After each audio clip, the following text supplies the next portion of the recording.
Sure. New questions being raised today about just how secure the Obamacare website really is. The Chief Information Security Officer for HealthCare.gov telling a House panel that she told the administration prior to launch that the site was vulnerable. Teresa Fryer says she warned against a September launch due to high risks, but was overruled by her superiors, and she says the site is still vulnerable.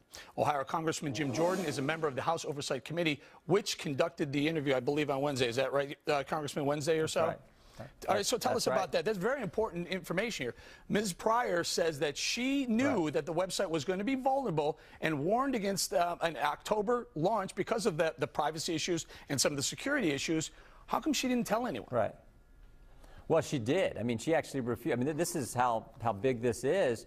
She refused to sign the document called the Authority to Operate document, broke protocol, broke the process that they normally have, and they had Ms. Tavener, who's head of CMS, sign the document. So did Ms. Tavener fully know? We don't know that yet. What did Ms. Sebelius know at that time? We don't know that yet. We need to bring them back in and ask them those questions.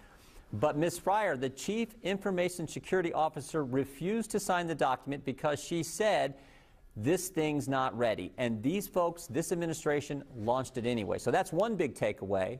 Then once it launched, they didn't have any independent assessment of the security risk going on until the last few weeks. When that resumed, they found out there are now still big security risks. So three big takeaways from this lady's interview, transcribed interview that took place earlier this week. Chief Security Information Officer, fairly high-level post, is it not?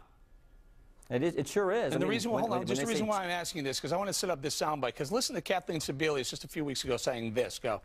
7 weeks later, and today is 7 weeks from the day that the website launched.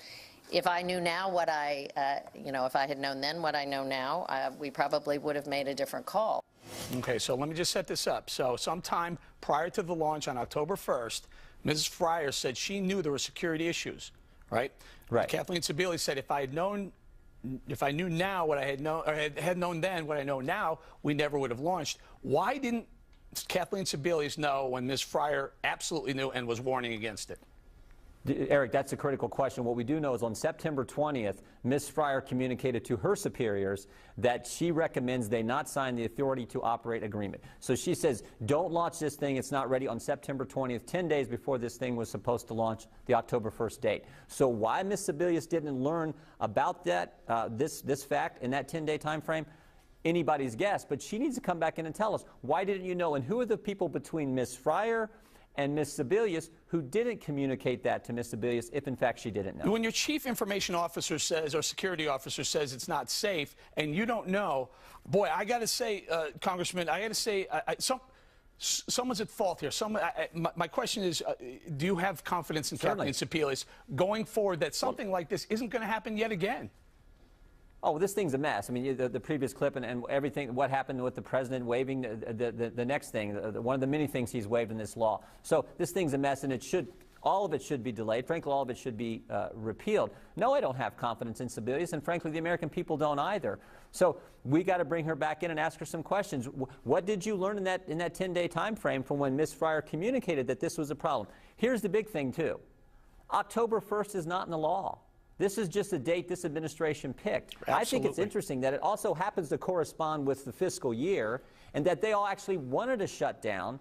Instead of doing the right thing and delaying this whole thing, they had to keep that date for political reasons, and what they did was put millions of Americans' personal information at risk. It was worth doing that for the political gain this administration thought they could get by sticking to the October 1st date. Should Kathleen Sebelius be fired?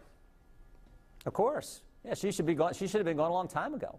All right, we're going to leave it there. By the way, there are a lot of conservatives out there who said, just hold on, just give it some time, delay it for a year, make sure this thing works, A, and is safe and secure, B. We're going to leave it there. Congressman Jim Jordan, thank you very much.